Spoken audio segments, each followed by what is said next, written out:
Hello, hello. We're back for another Hello. episode of Let's Talk. And today we have the privilege of having Miss Deborah Spencer. And she's the founder of an organization called Dominique Cares. Deborah, can you tell us a little bit about that? Sure.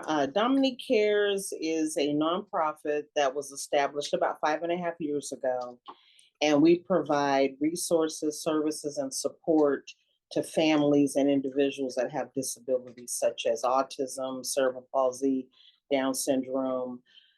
There's no age limit, there's no restriction on geographical location or income.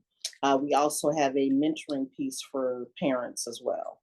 hmm So you were the founder of the organization. How did that take place? How did you decide that this was something was needed in the world? So I am originally from California. I live here in Texas now. And when we moved here in 2005, I was fully aware that this state had limited funds and services for individuals with disabilities. I didn't know to what degree until we got here because I came from a state where they may not do a lot of things right, but when it comes to the special needs population, there are an array of wraparound services. So my company relocated me here. I have a daughter who's autistic. At the time, she was about 7.5. And then I quickly learned just how they port services here and how difficult it is to get services and support if you don't have great insurance and deep pockets. Right. So I just continued in corporate. Um, there was always a tug at my heart to do something in this arena. And as I continued, still working in corporate, I started the nonprofit while still working, and then several years later, as services continue to be worse, I decided to launch the nonprofit to bridge the gap between families waiting for services, to offset some of those costs and resources to help their children and adults. hmm So, being a transplant from California, how well were you received once you got to Texas, and how difficult was it to get the organization started? It was actually not hard to get the organization started.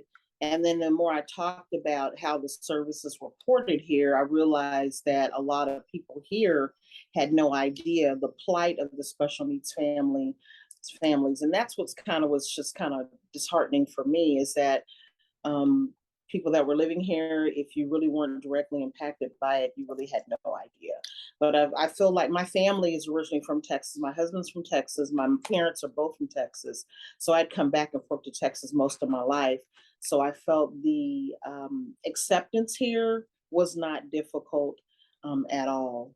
And so starting the nonprofit was really just about me doing what I needed to do to get the nonprofit started and just starting to get out in the community and just kind of raising awareness and acceptance. So it wasn't difficult. It's always difficult, trying to find funds and that sort of a thing to actually run the nonprofit, but actually getting it off the ground was not difficult at all. I am so glad that you listened to those heart tuggings and decided to do this because it's so needed. And like you're talking about, when you got here, you discovered how many people were, should I say, separated or disjointed and not Mhm. having the resources, not sharing information, not even, Yes, sharing, their stories with each other. And that's correct. one of the things about this particular program is we want to share some of those stories and let people know that they need to find their tribe and be able to be fully activated in their life no matter what their struggles are. That's right. Absolutely. Absolutely.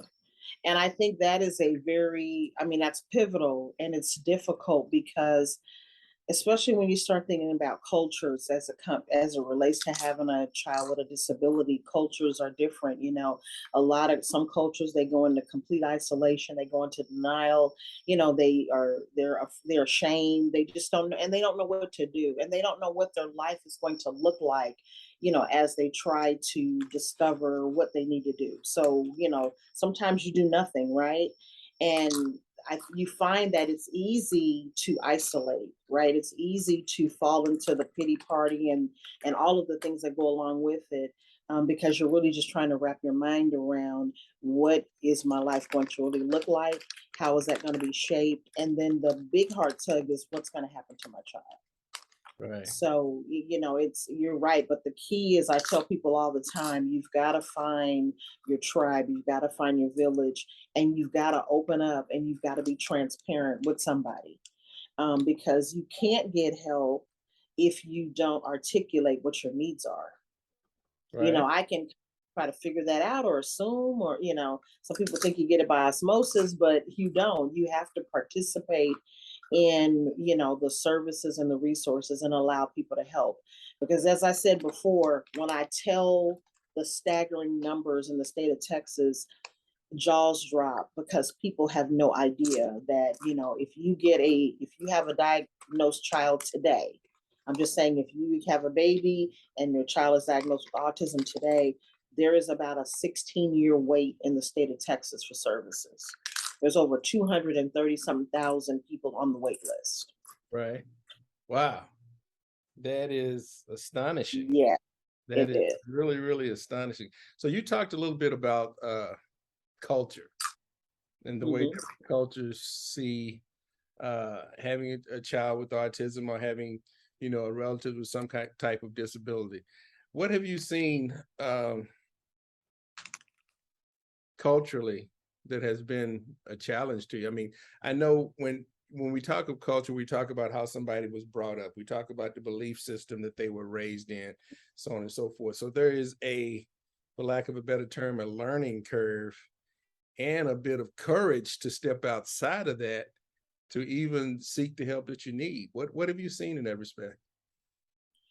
Just that it is, when you look at, our brown cultures, we're not big on, we're now opening up more to therapy, especially with, I think COVID kind of really opened up people talking more about self-care and taking care of your mental matter, and the numbers that we see that come along with the isolation that we have discovered over this COVID period. But when we look at culturally speaking, can speak for me, you know, therapeutic services were frowned upon. We just we don't tell our business, right? What Right. happens in our house stays in our house. And so that can be a barrier, because a lot of times you do need to be able to open up and have coping skills, right, on how you're going to handle the disability or your life or anxiety or panic attacks. And then I also see where parents think, well, the kid is bad, they just need a whooping. And it's not that at all. They're having a behavior, but there's some underlying conditions. And a lot of this is all stem from culture. We need to pray. Of course you need to pray, but then you also need to work, right? You need to get the Right. service. You know, you Yeah. get a headache, you take a Tylenol, we're so apt to do things for the physical body. You break your arm, you put a cast on, right? But you Right. have anxiety, and we don't talk about anything from the neck up. And that's what drives our entire body. Yeah. When you start to talk about that with people, it starts to make sense. And a lot of it is just driven by how you were raised, how you were shaped in the culture. And a lot of times I talk to some of the parents, and they have lived in isolation because they don't bring their kids out. They're embarrassed, they're ashamed. It must have been something that I did. This must be a punishment from my past. So they're trying to overcome all of that and still live. So what do you do? Wow. Yeah, I mean, we are somewhat somewhat broken, as Yeah, human beings. I'm not going to say as a particular culture, but as human beings, right. the way we interact. I mean, we have like we went through COVID with everybody in isolation. That was one thing. Then we in a society where the young people are being raised by their devices, which Yes. can help in their communication skills, and there are so many people that can't handle a face-to-face interaction with a human being. Uh, Mhm. and then we go into, the images that we see on TV are unrealistic. You look at the Right. different reality TV and so on and so forth, you don't see anybody with disabilities. You don't see anybody having any problems. Everybody's having a great time and life is wonderful. Everybody has lots of money and the whole thing. So I think that the mindset and the expectation is I want to live this lifestyle and I want to portray and project this lifestyle regardless of what reality is. Absolutely. I think a lot of times they make reality worse than what it is by trying to Mhm. hide it and cover it up. I mean, Yes, life has challenges. Life has it challenges. does. Those coping It does. skills you're talking about. So, what are for somebody who has a family member with a disability uh, or special needs, what would you say is, say, the top three coping skills they would need to get them through? Well, I would say the first coping skill is something that we hear all the time when you get on the airplane. They go through that whole analogy is that you need to put your mask on first. Right. So I tell parents that in order for you to be the best advocate for your child or your cousin or your grandchild, whoever you're being a caregiver for, is that you have to make sure that you take care of yourself. And you have to make sure that you put yourself in a position to be able to advocate, right? So that means that you have to get out of your comfort zone and you've got to become a subject matter expert on whatever disability that you're dealing with Right. and the services that are available in your particular area. And Right. if you make some tough decisions, we've had parents that had to move, they had to change school districts, right? Because they're trying to operate in a space where they can maximize for their loved one. So that is the very first thing, is that the individual must take care of themselves and you cannot do it alone. So the next thing is you need a support system. So you need to join some sort of support group or get your family rallied around you, some of your girlfriends, your best buddies, your church, whatever that makeup is for you. You need to surround yourself with a great support system and Right. not try to do this alone. There's a lot of information, there's a lot of pivotal challenges along the way, and you need someone there to help you. And there are people that will, but you've got to be vulnerable to that. And I agree with you. Like, we live in such a world, social media does such an injustice to lives. People are portraying these perfect lives with no issues. Everything is wonderful. Relationships are great. My kid, everything is perfect, right? And then you are looking at people's highlight reels and then you're measuring that up against what you think life really is. Right. And we all know the truth, right? But we keep looking on these highlight reels and saying, man, but what you see is really not what you see. Right. Right. Right. That is definitely the truth. I was doing a little research because I'm doing some mindset coaching and I was coaching on caregiving. And I was doing some Mhm. research, and in some of the research, I found that it was said that 30% of the caregivers die before the people they're caring for because they're not taking care of themselves. And Absolutely. that just blew me away, Yeah. that just really, Yes. really blew me Yeah. away. Yeah. Yeah. Because caregiving is very difficult, and you have to carve out your space and your time to rejuvenate, to refocus, to refresh, to rest, right? It's so Right, important. It really is. And if you're not doing those things, taking care of yourself, getting your health checkups and exercising and, all of those things, feeding yourself, you're not going to be able to be available, as a friend of mine says, for the long haul for those that you're taking care of. right, Mhm. Or even putting a plan in place as you transition. right. And as you said, Mhm. when people find themselves in a scenario of being a caregiver overnight, they have to become all these experts. They have to become the medical Yes. experts, the insurance experts, the finance experts, Yeah. all this. And I'm sure when you were in that position, found yourself in that position, that you read the manual, right? They gave you a manual to go with that. I did. Yeah. You mean a Yeah, and guidebook that come with that? exactly, and yeah, it Right, did. It came with a guide, step-by-step instructions, all of that, and that's and that's another segue is that the subject matter expert is that I don't have to know everything. I just need to surround myself with enough people that know right. everything. Yep, yep. Everybody knows a little something and Yes, and definitely are yeah, experts on their everybody. life. That's great. Yeah, everybody brings something to the table, and then we're able to benefit and maximize. Yep. I've had the opportunity to be around you on several occasions. One of the events that you had, and I believe that you have part of what you do is uh, giving, people who are caregivers that little bit of rest space, that something special, maybe a makeover or something like that. I didn't, am I correct on that? You are. So we do weekend getaways from moms that are caregivers. So we did one a few years ago, and of course COVID hit, so we haven't done one lately. But yes, we do a weekend getaway. We also, whenever the opportunity presents itself, we'll just do something special for a caregiver, because we know how important it is for the caregiver, and a lot of times they feel unappreciated and devalued and not supported, and that their efforts are going unnoticed. So we always want to make them know and feel that we are here for you, we're here for your support. So we did a weekend getaway where we took 12 moms, put them up in a 5-star hotel, and just did a whole weekend. We had a life coach, they had limos, they had photo shoots, they had makeup, and some of them had never, they had, manis and petties and nice restaurants.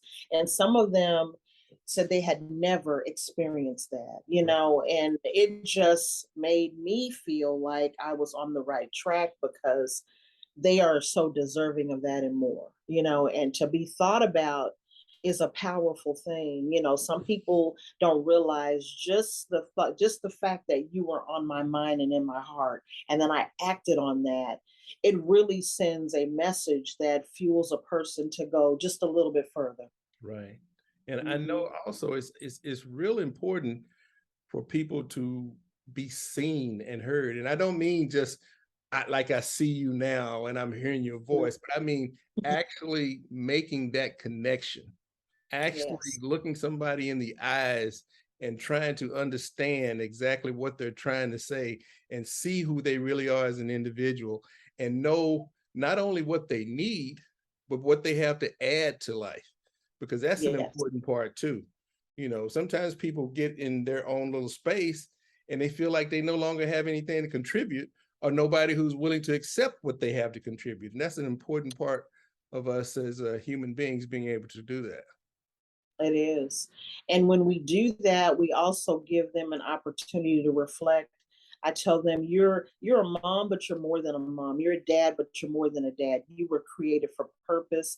You can still accomplish all of those great things that are on your list with the right support, right?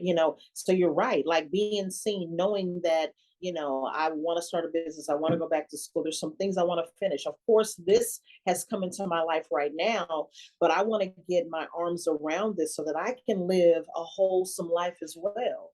So being able to allow someone in your space, because we know hands down, I'm not going to sugarcoat the life of being a caregiver of a special needs individual. It can be very hard and challenging depending on the person's disability. It can be very lonely, it can be hard, it can be financially and physically draining. And that's why it is so important to be seen and to be heard, because we are not only paving the way for us when I do this, but I'm paving the way for others. Right. Like I feel like we have a responsibility. You're either part of the problem or you're part of the solution. And we all have a responsibility to participate in making life better for someone else. We were not just created for us. Right. Right. That whole participation kind of goes back to something you said earlier when you said, yeah, a person can pray and so on and so forth. But I'm a true believer that, in every prayer, there's something expected of you. Mhm. If you ask for something, but you don't put yourself in a position to receive that, then how can you expect your prayers to be answered? In addition Mhm. to that, sometimes your prayers are answered in a way better than what you said you wanted, but you're stuck on it. Okay, I want it on Tuesday at 2 o'clock. It needs to be green and uh, don't interrupt my stories. And the blessing shows up and you're not in a place of receiving it. You're not open to that. So we Absolutely. have to be open to receiving those blessings. We have to take an active part of moving in the direction of what we ask for. Yes, absolutely. Yeah. And so that's where we have to accept. I mean, if you're praying for something and you're putting in the work, that the prayer is going to be answered. It may not come, as you said, packaged the way that you want it to be packaged, but you still need to be in a position and a posture to accept that this is where I am and this is where I need to move. Like, so what do we do? Do we just freeze and isolate and do nothing? Right. Or do we just continue to participate in this thing, knowing that there is a greater on the other side of whatever this journey is? Because none of us are going to get out of life without problems and pain. Right. We're not. In order to get what you want, there's something in your life you need to let go of. Absolutely. There are things that you need Absolutely. to let go of. Uh, this conversation has been everything I expected to be and more. I really appreciate you. Uh, if you had the power today to make a major change in the world that would help the world in general, but also would help caregivers especially, what would you do? I think one of the things that affordable access um, to resources and services. I think when I went to Austin to advocate for this wait list, one of the things that we talked about there was it's not that the state of Texas doesn't have the financial resources to make an impact. They're Right. just they're choosing to allocate the services differently. And Mhm. I just believe that if we have a great need, anything that is an epidemic, anything that is the alarming numbers that we see with kids with autism or the wait list, we have a responsibility to impact the bottom line. So if I could do anything, I would want to impact the bottom line for access for services for caregivers, Right. because some of the caregivers are taking care of individuals that are quote unquote in the law's eyes adults. Right. Right. So they have to go through the court system to become their legal guardian if they want to make any changes or decisions for them. So you're also saying with that you're not going to provide any type of services that are direct access to help the caregiver. Right.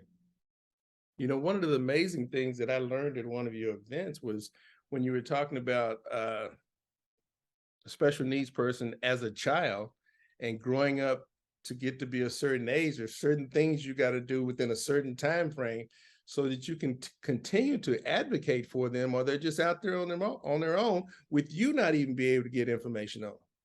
Correct. Can you tell me about that? Yeah, so if you have an individual that you are caring for and then they become an adult at the age of 17 and a half, you should start the guardianship process or some type of legal process to be able to make decisions for them. Because if you don't, when they turn 18, the doctors don't have to speak to you directly, even if they cannot articulate on their own or understand. So, and that's not free. That's not a free service that is offered. So individuals have to hire an attorney at your own expense to even get the guardianship. And you know, we're in a society now where there are a lot of different individuals taking, you know, you have grandparents that are stepping into those roles because if the parent is not, you know, functioning at a level that they can take care of the individuals, you have, you know, individuals that have been awarded the state, you know, so there's an array of different things that are happening where that legal paperwork and decision making is pivotal.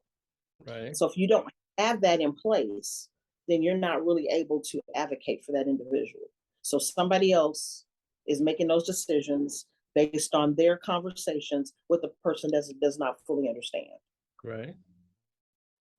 That is sad to me, and it's just so Yes, unreal, especially after you've raised a child, and just yes, because they get to a certain position, certain age, should I say, you're just kind of pushed out of that. And I yes. wonder how many people don't know that, and you know, how many people are isolated, and ah, oh, what you do is so important. I want to get your information. I'm going to put something on the end of the video. So in case somebody wants to contact you and get more information about what you do, about creating a tribe, about being a part of your tribe and being able to access information. Do you have anything special coming up in the near future? We're going to be, well, we actually offer a camp now. So we've been offering camps for kids and adults when school's out, particularly for those kids that are still in school. The kids that have behaviors that cannot, you know, tolerate a traditional camp. So we do offer those. But we're also offering parent night outs once a month because a lot of parents need a break. They need to be able to hang out with their girlfriends or their spouses or their friends or just kind of do some things that they don't have an opportunity to do. So we're offering a parent night out for 3 hours. They can drop their kiddos off here at our location. And then we'll be, of course, doing a resource fair at some part. We have not decided on a date yet, but probably October is what's happening for the remainder of the year for us. Good deal. Well, Deborah, it's good to see you. I hadn't seen you in a while. I know, good to see you, and we appreciate all that you do. Well, I plan to do more. I'll be in touch. Maybe I can help out with one of your events or something. I did the Okay. photography at one of your golf tournament one time, so Yes, you did. You that was a fun did. experience. Uh, so everybody look for Dominique Cares. Check Deborah out on Facebook. We'll get other information and contacts for her. And Deborah, I want to thank you very much for being with me today. This has been a great conversation. And thank you for the opportunity. Okay. And we'll talk to you again soon. Okay. All Thank right. you. All right. Bye Bye bye. bye.